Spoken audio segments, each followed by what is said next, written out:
Hello, everyone. Welcome to the Presidential Town Hall with Congressman Beto O'Rourke. My name is Rabia Ismail, and I'm a sophomore here at Tufts. I'm a Tisch Scholar at the Tisch College of Civic Life, an Asian American Center peer leader, and on the executive board for TCU Senate, among other clubs such as Students for Justice in Palestine, Generation Citizen, and Muslim Students Association. Joining Congressman Beto O'Rourke today on stage for this conversation is Dean Alan Solomont, the peer, and Pamela Omidyar, Dean of the Jonathan M. Tisch College of Civic Life. Dean Solomont is a lifelong Jumbo who is a Tufts undergrad, a Tufts parent, a visiting instructor, and the founding board chair of Tisch College before becoming dean in 2014. Prior to returning to Tufts, Dean Solomont was an entrepreneur, a philanthropist, a political activist, and a diplomat. From 2010 to 2013, he served as the U.S. ambassador to Spain and Andorra, representing President Obama's government in Madrid and strengthening cooperation between the U.S. and Spain on matters of trade and global security. A longtime social and political activist, Dean Solomont previously served as National Finance Chair of the Democratic Party and played key roles in several presidential campaigns. He also chaired the bipartisan board of directors of the Corporation for National and Community Service, the federal agency that oversees domestic programs like AmeriCorps. Now, as Dean of Tisch College, he leads the college's mission to prepare a new generation of young people to solve problems in their communities, to participate in our democracy, and to help create a brighter world. Congressman Beto O'Rourke is a fourth-generation Texan, born and raised in El Paso, Texas. Beto is the youngest member to ever sit on the El Paso City Council, and later successfully took on a 16-year incumbent to serve El Paso in the United States Congress. Beto represented one of the world's largest binational communities in Washington, D.C. for 6 years, serving on the House Veterans Affairs Committee, the House Armed Services Committee, and the House Committee on Homeland Security. Regularly returning home, Beto held town halls in El Paso and enacted laws in Congress that improved access to health care for veterans, added urgent mental health resources for service members, and introduced legislation to put democracy back in the hands of voters across the country. In March of 2017, Beto launched a historic campaign for the U.S. Senate and ran the largest grassroots campaign the state has ever seen. He ultimately received more votes than any Democrat in Texas history. You'll hear more about Beto's campaign from the man himself. So without further ado, please help me welcome Dean Solomont and Congressman Beto O'Rourke. Thank you.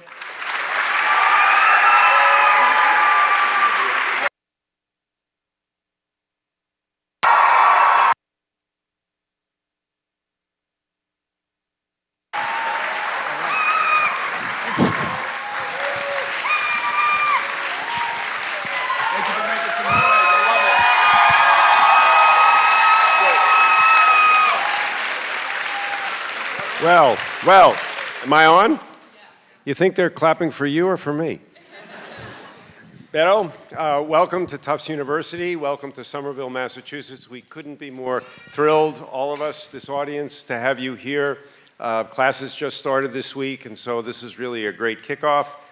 For those of you who haven't seen the announcement, we have a great lineup of speakers and guests coming this semester, so we hope to see you often. I know that you like to keep your head covered, and so I want to give you a Tufts hat. Right, yes. All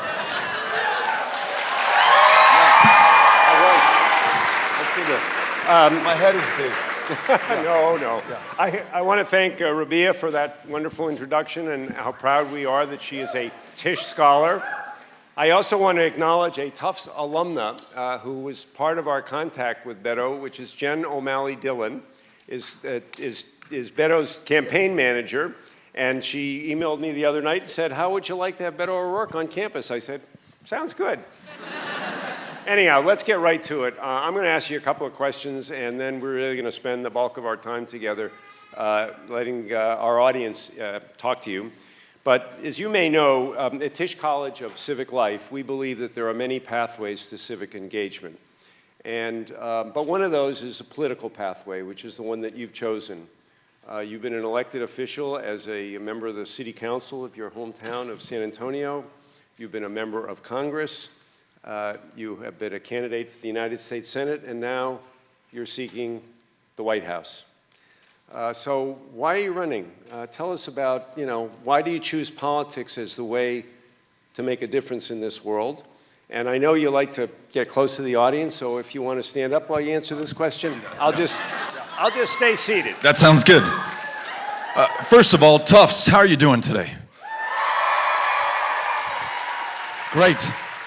So good to be with you. I especially appreciate the two of you who are wearing a Beto shirt right now. Feels good. Feel so warmly welcomed. Feel at home here. Dean Solomon, I want to thank you for the invitation, the quick turnaround on very short notice to bring all of these amazing people here together. To each of you for taking some time out of your day to welcome a stranger from far west Texas. El Paso, Texas is my hometown. It's where I was raised, where my wife Amy and I are raising Ulysses, who's 12, Molly, who's 11, their little brother Henry, who is 8 years old. It is one half of the largest binational community in the Western Hemisphere.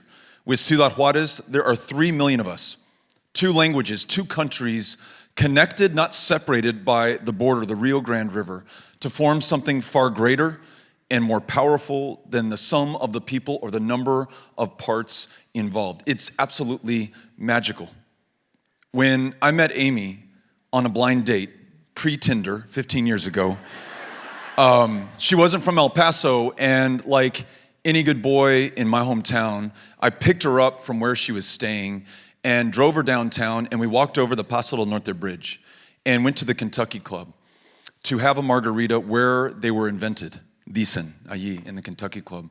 Walked down Avenida Juarez, past the Customs House, where the first time a president of the United States and a president of the Republic of Mexico ever met, they met there, Taft and Diaz, and neither of them needed a translator because each of them spoke both English and Spanish. From there, we went on to the Mission of Guadalupe that has stood the test of time for 330 years and just took all of that in. I wanted Amy to see our community, our entire community. And the date worked out. We were married within a year. We produced these 3 amazing kids that we're raising in the same hometown that I was raised in. And it's a really special place. And beyond the magic that I'm trying to describe, El Paso is one of, if not the safest cities in the United States of America.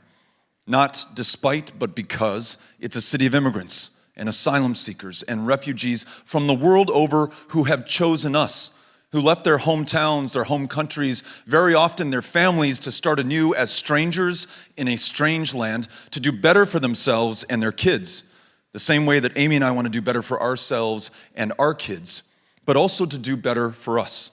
And by their very presence, they have. We are stronger. We are more successful. We are very, very much safer because they came to this country. And so the dean asked, why are you running? Because we are all connected at the end of the day. Martin Luther King Jr. spoke of this inescapable network of mutuality, this single garment of destiny into which we are all tied and woven together. As special as El Paso is, and as far away, as distant as it is from the other centers of population and power, we are still part of this country. On August 3rd of this year, a little more than a month ago, a gunman drove 600 miles from Allen, Texas to El Paso, Texas, driven by fear and paranoia and racism that has always been present from the very foundation and creation of this country. August 20th of 1619, the first slave brought here against their will and in bondage to build the greatness of this country on their backs, a greatness that their descendants would be effectively and functionally locked out from enjoying and participating in, all the way up through to this very day in 2019. But a racism in the modern era that had never been given so much license, never welcomed into the open as it has been by this president, who calls Mexican immigrants like those with whom I live in El Paso rapists and criminals, calls asylum seekers who have traveled 2,000 miles fleeing the deadliest countries on the face of the planet, countries like Guatemala that are also enduring historic droughts brought about not by God, nor by Mother Nature, but by you and by me. Our excesses are in action in the face of the facts and the science and the truth when it comes to climate change. To those asylum seekers, He offered cages for their children, deported their parents back to the very countries from which they fled, tries to take money right now in the middle of storm season as Dorian makes landfall in the Carolinas away from FEMA to build a wall that is a solution in search of a problem. And he referred to them as animals, as predators, as an infestation. In May of this year, 2019, in Florida, at one of those rallies, the president said, what are we going to do about this invasion, these people, these immigrants who are coming to this country? And someone in that crowd yells out, shoot them. And the crowd roars with laughter and their assent.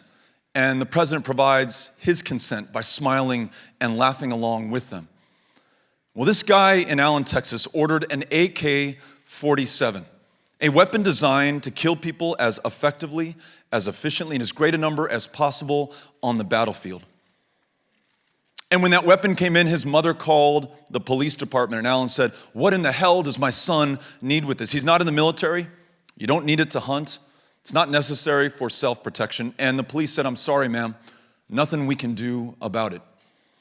In the hours before he went on this rampage in the Walmart in El Paso, Texas, he posted a manifesto echoing many of the phrases used by the president about this invasion that he was trying to fend off. Using talking points from Fox News, this fear of replacement of white Americans by Hispanic Americans. And then went into that Walmart and opened fire and killed 22 people in a city that loses 18 people in a given year on average. Told the police afterwards he came to kill Mexicans. That is the cost and the consequence of Donald Trump. That is the cost and the consequence of the violence, the gun laws or lack thereof in this country, and our inaction in the face of the opportunity to save the lives of our fellow Americans and make this a more just country for everyone. And I believe that this is the defining, the deciding, and perhaps the last moment of truth for America to get this right in the face of any one of those challenges that we have before us, whether it's gun violence that claims 40,000 lives a year, whether it is the foundational endemic racism or the fact that white nationalist terrorism is on the rise in this country, or whether it is climate change that affords us only 10 years within which to act or forever lose communities like the one that we're in right now to the generations that follow us. An economy that works too well for too few and not at all for too many. Healthcare that right now is a function of privilege or luck or circumstances instead of the basic human right it should be. And millions of people living in this country, working the toughest, the shittiest jobs available in America today, their undocumented status used as leverage against them to pay them a fraction of their value of what they deserve, being exploited and used. And in the face of that, our acceptance of the status quo. I'm running, Dean Solomont, because this is a moment for all of us to stand up, to be counted, to do everything within our power to make sure that we not only stop the worst of the excesses and the racism and the un-American behavior of this president, but ensure that we live up to and fulfill our potential and our promise as a country, that more perfect union that every single president has talked about, and yet as a nation we have never fully fulfilled. That is our opportunity at this moment. Those are the connections that I hope to draw. And lastly, and I know this is something that is important to you and important to the student body here, I want to bring every single person into this election. Y no me importa where you live, who you voted for last time for president, or whether you have voted at all. By going to every one of the 254 counties of Texas, by showing up for young people at community colleges, at HBCUs, at senior high school classrooms, going to those who we were told we should not visit with limited time and resources because historically they have not voted, we said, I would not vote either if no one showed up for me and listened to my story and included me in their campaign and the service that they want to provide. And at the end of the day, we won more votes than any Democrat had in the history of Texas. Young voter turnout during early voting was up 500%. 2 new members of Congress, both Democrats replacing long-serving Republicans. And in Houston, Texas, 17 African American women elected to judicial positions of power and trust, changing the face of criminal justice in the most diverse city in the United States of America. Showing up for people works, and so I'm showing up for you today. Looking forward to listening to you and hearing your questions. Thank you very much. Gracias. Thank you. Thank you.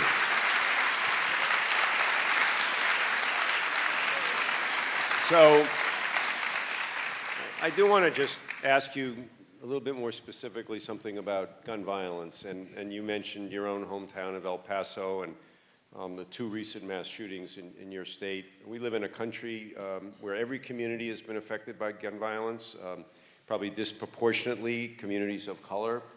We live in a country with tens of thousands of gun deaths and many more gun injuries, not to mention the trauma that's experienced by children who are exposed with this. You said people are living with fear, feeling like they have targets on their backs. But perhaps there's no other issue that exemplifies the failure of government to achieve what a majority of Americans want. What can be done? We've got to listen to people and share their stories. You know, even the number I gave can come off as an abstraction. 40,000 people lose their lives to gun violence every year. Is that a lot? Is that a little? Does that matter to you?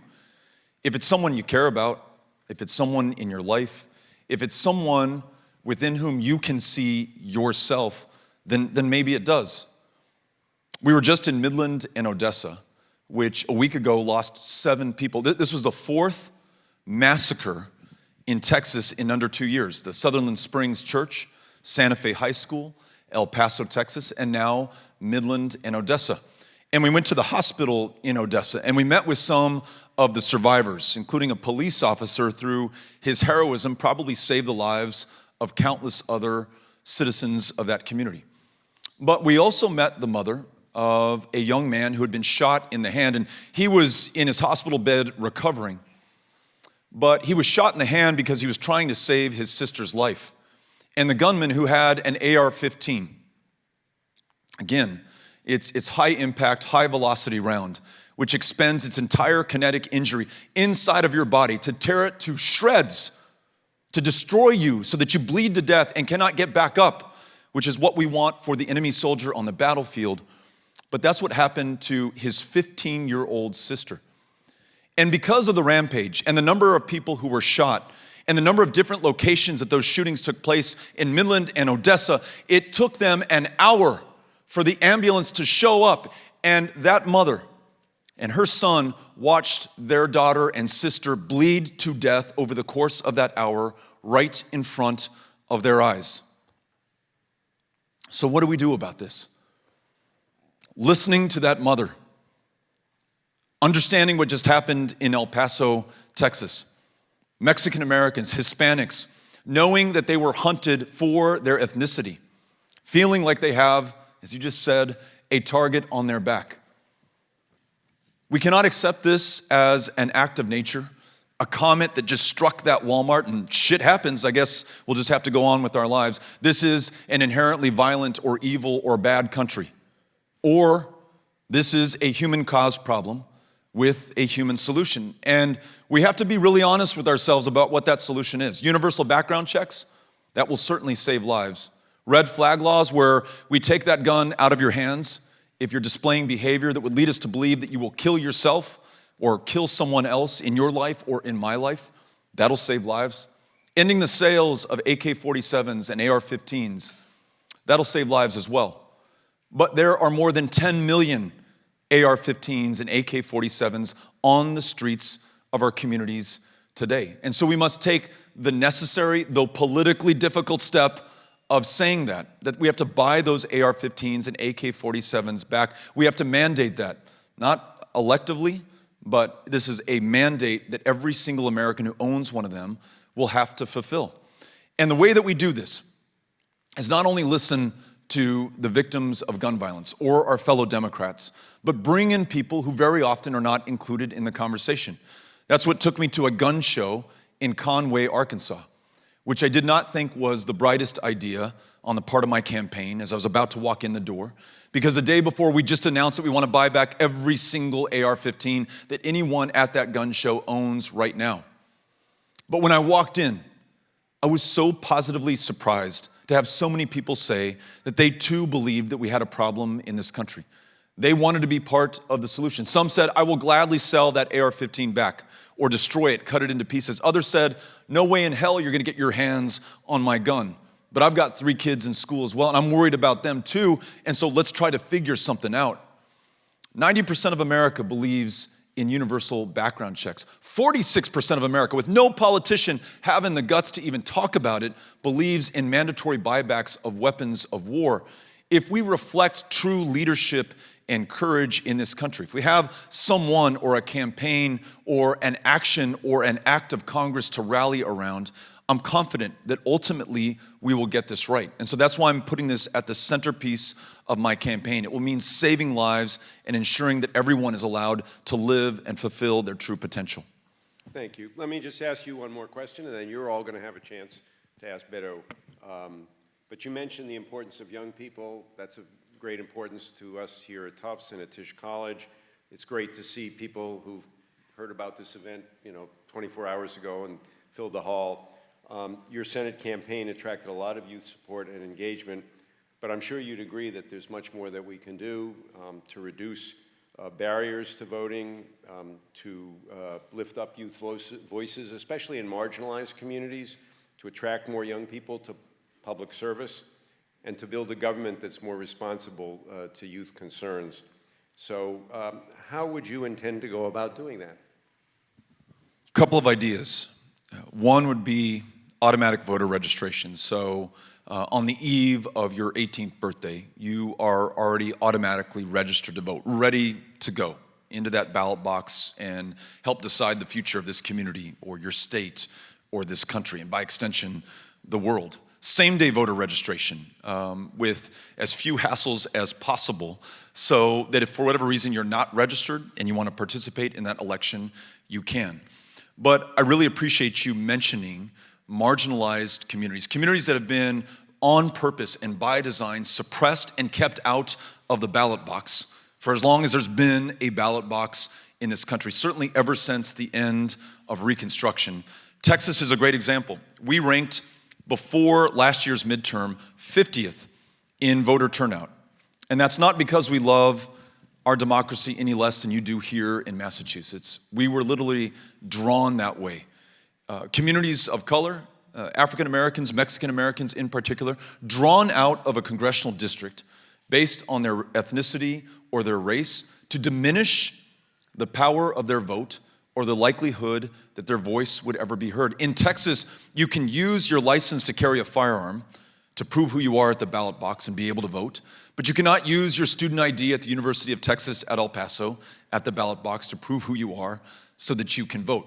By design, we've excluded entire populations from participating. In Georgia, Stacey Abrams would now be the governor of that state if hundreds of thousands of voters had not been purged from the voter rolls. So what's the answer to this? A new Voting Rights Act, especially important in states like mine from the former Confederacy, to make sure that no one is excluded from their right and ability to vote, and then seeking to enfranchise and register those who, through their involvement in the criminal justice system, again, disproportionately felt by communities of color, are brought back into the process, are able not just to vote, but to run for elected office and to represent their communities. If we do that, we envision 55 million additional Americans registered to vote, participating in our elections. With a little bit of a higher voter turnout, 30 million of them will participate in the 2024 elections. So I think that's a great opportunity for our democracy. Thank you. And now I want to turn it over to the audience. And I'd like to prioritize student questions first, if we may. We have 2 staff members in the audience who have microphones, so raise your hand if you'd like to ask a question. One of the staff members will bring the mic to you. Be sure to speak into the mic because we have folks watching and listening on live stream, and we want them to be able to hear the questions. And our usual request, please tell us who you are, Make sure you ask an actual question. Don't make a speech or tell a story. No repeat questions, so if somebody beats you to it, think of another one or sit down. And please, only one question per person so we can get to as many people as possible. And Beto, you can do whatever you like, whatever you're more comfortable with. Yeah. This guy is just going to sit back and listen. Yeah. And raise your hands if you want to ask a question.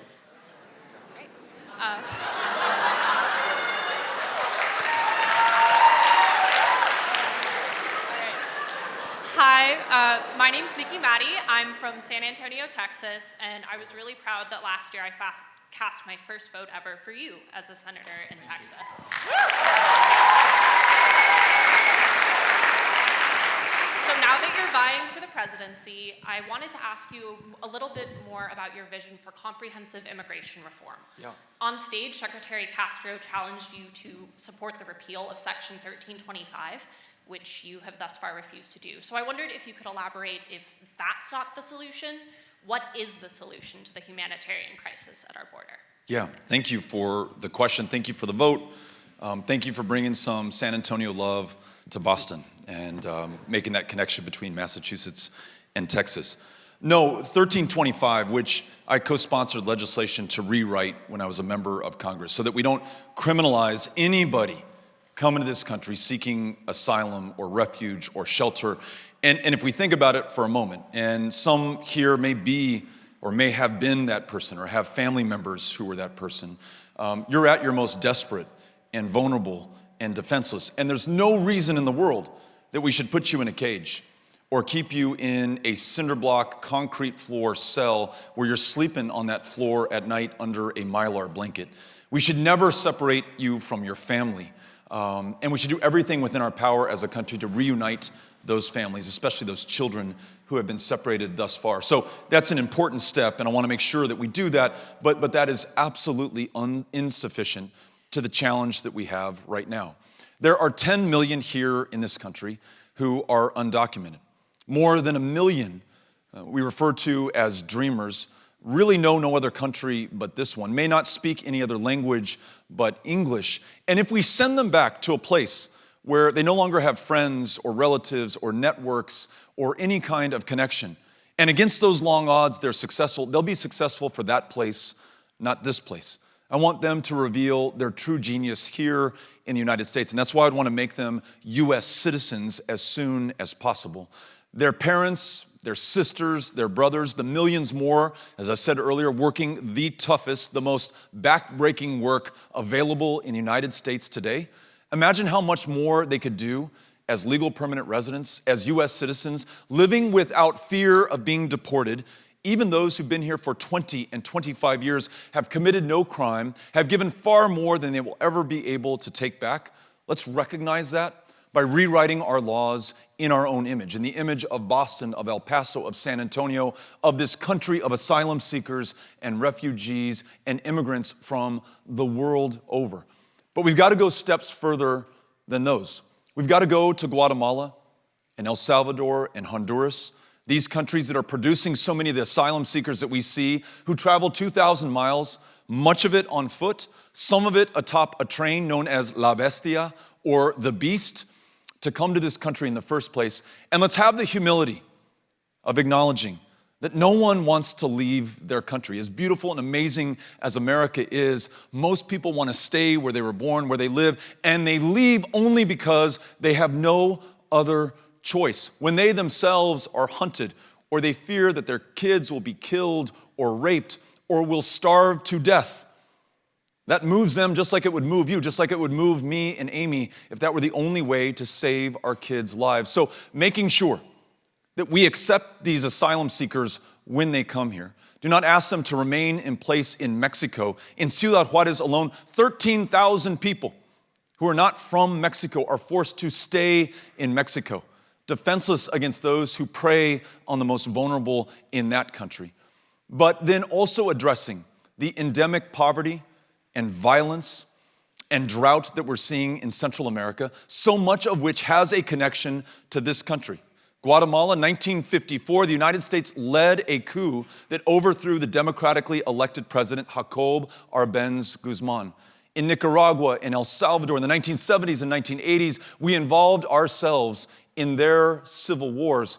In this country, 4% of the globe's population, 25% of its consumption of illegal drugs. Those drugs have to pass through some countries, but they also bear the consequence and the price of our war on drugs that has militarized their communities and hollowed out their institutions of civil society. So we have an opportunity, and I would argue a responsibility, to do the right thing by and for those people in that country. Either try to solve that problem here when they show up at our border, or help them where they are to be able to stay in those countries in the first place. Those are some of the steps I'd like to take. Thanks for asking.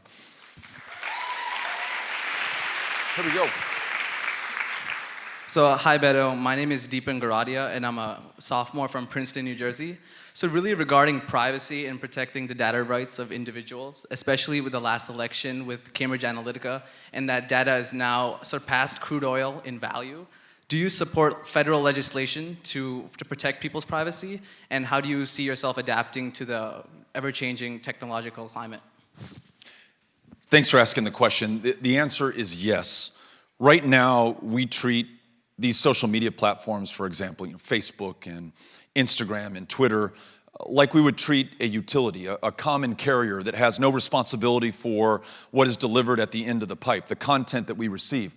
But we all know that the feeds that we scroll through are curated for us, are calculated to appeal to us and our willingness to click on something and take some kind of action, or look at an advertisement, or make those platforms and their owners and investors and shareholders money. We have become the product on these platforms. Our privacy, our photos, our interests, our likes, our dislikes are all traded, sometimes sold without our knowledge or our consent. So I see these platforms more akin to a publisher than a utility.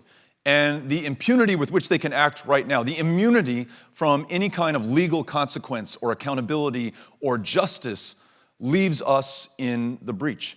So I would change the way that they are treated. I would support federal legislation to do that.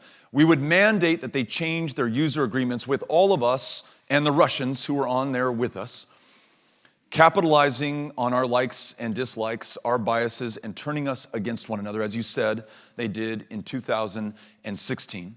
We would make sure that Cambridge Analytica or their successor could not illegally harvest our data and our personal information and use it for political ends here in this country or for some other third country, as they did.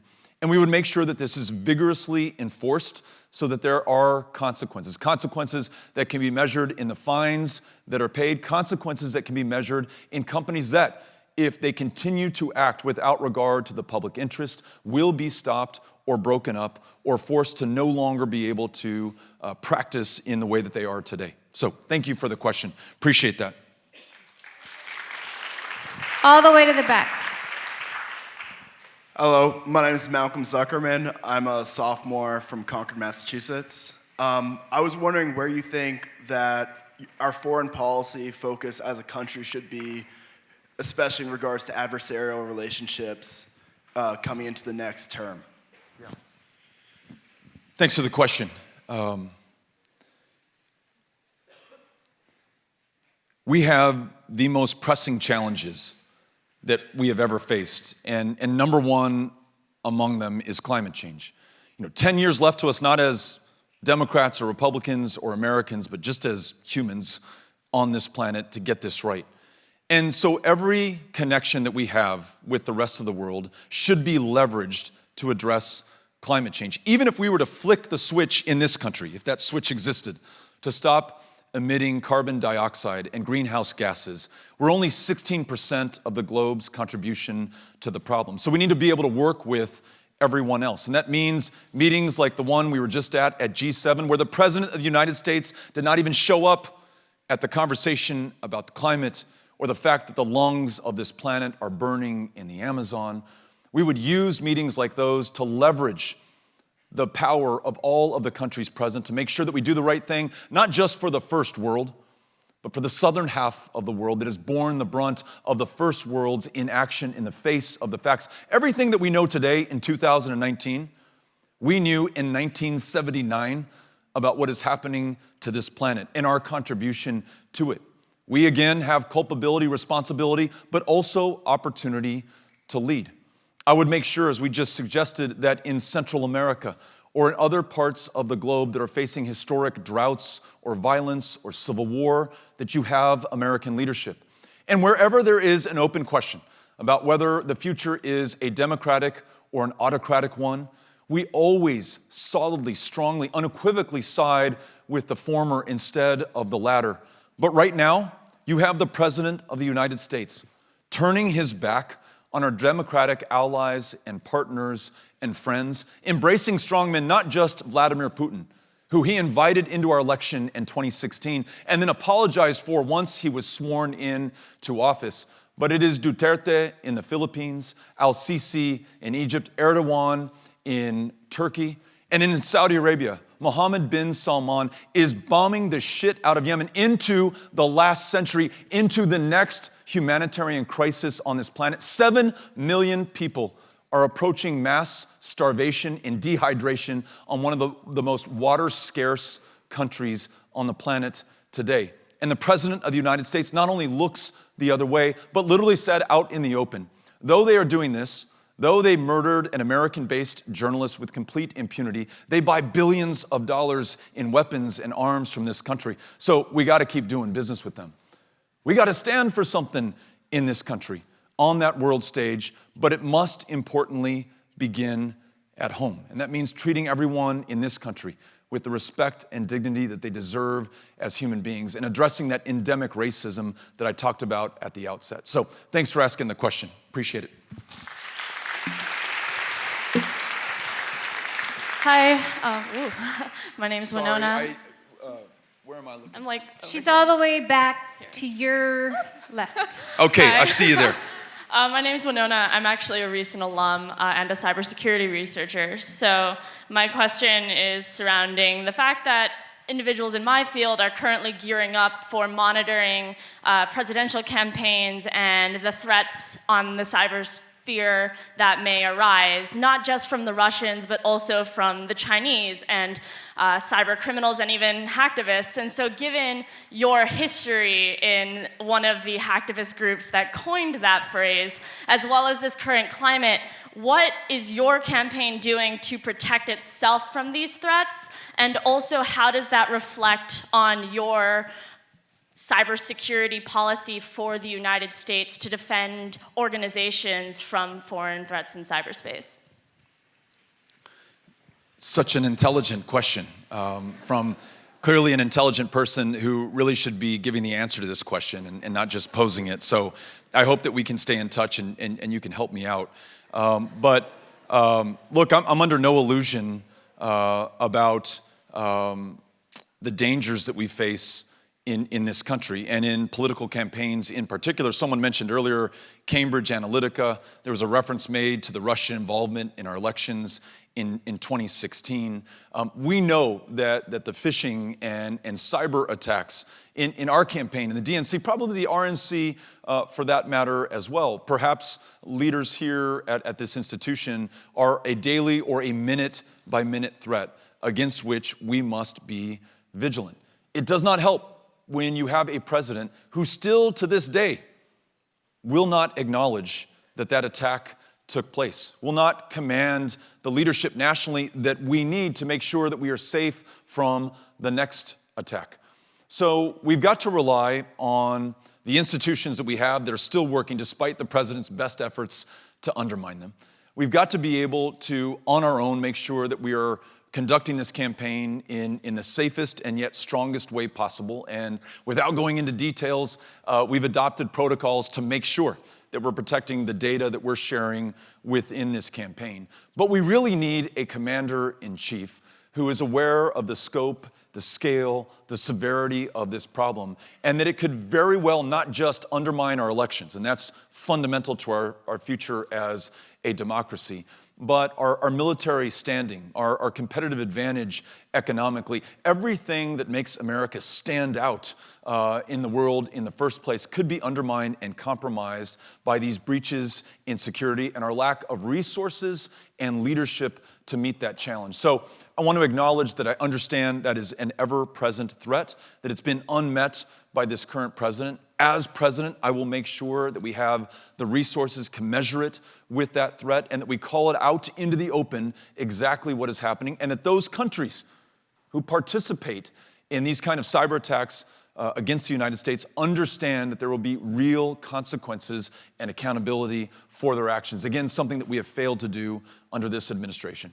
Thank you for asking the question. Appreciate it. Okay, we're back on the other side of the room, and we have time for 2 more questions. Hi, I'm Justin Schuster. I'm a freshman here at Tufts. I'm from Simsbury, Connecticut, and my question for you, Congressman, is in 2014, you voted against condemning Vladimir Putin and Russia for their aggressive actions against other European countries. My question is, if you could change your vote on that issue, would you? And how does this shape your foreign policy towards Russia if you're elected president? Justin, I want to stay in touch with you as well, because I don't remember taking a vote that would fail to condemn Russia for what they've done.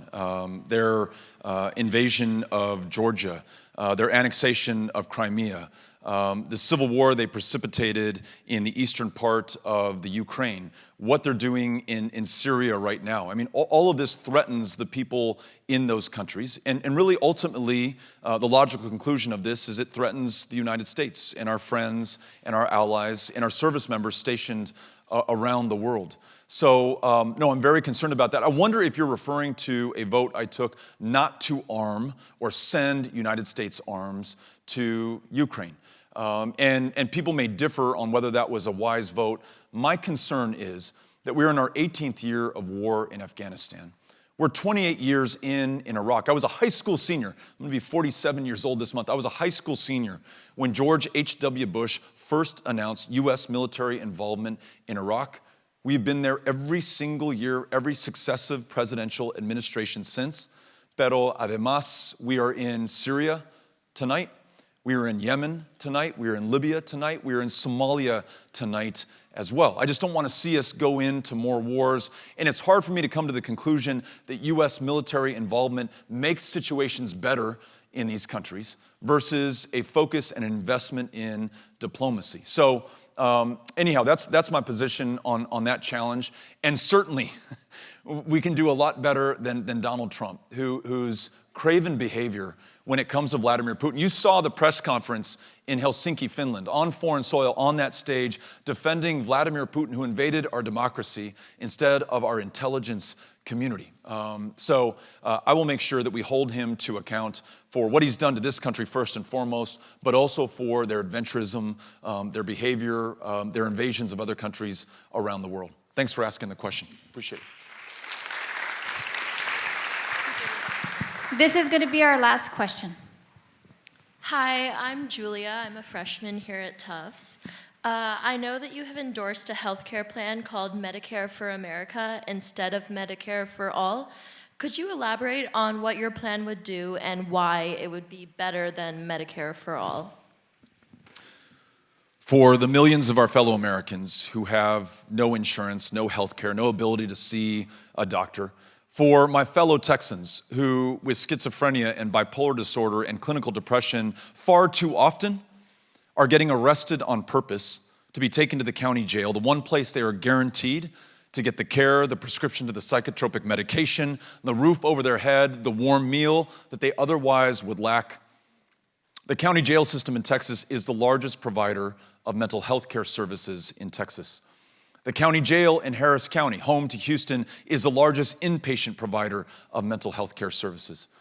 Those uninsured, unable to get care right now, would be automatically enrolled in Medicare and would not have to worry about it again. They could focus on being well enough to go to school, work a job, start a punk rock band, create a work of art, live to their full potential as a human right. Those who are insufficiently insured, meaning you can't afford the copay and so you just don't go to the doctor. You don't fill the prescription. Like the insured school teacher in Weatherford, Texas, who in 2017 was diagnosed with the flu, but didn't fill her prescription for flu medication because she didn't have $119 in her checking account and died of the flu in the United States of America in 2017. She would be able to move over to Medicare. No questions asked, no copay for the medications, no copay for a primary care visit, no copay for a mental health care visit.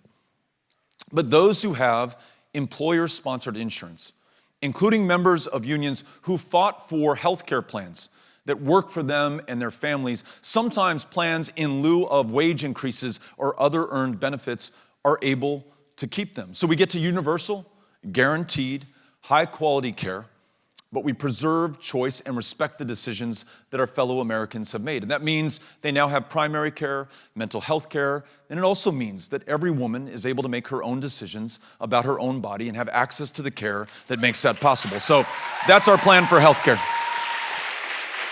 Beto, I want to thank you for being here.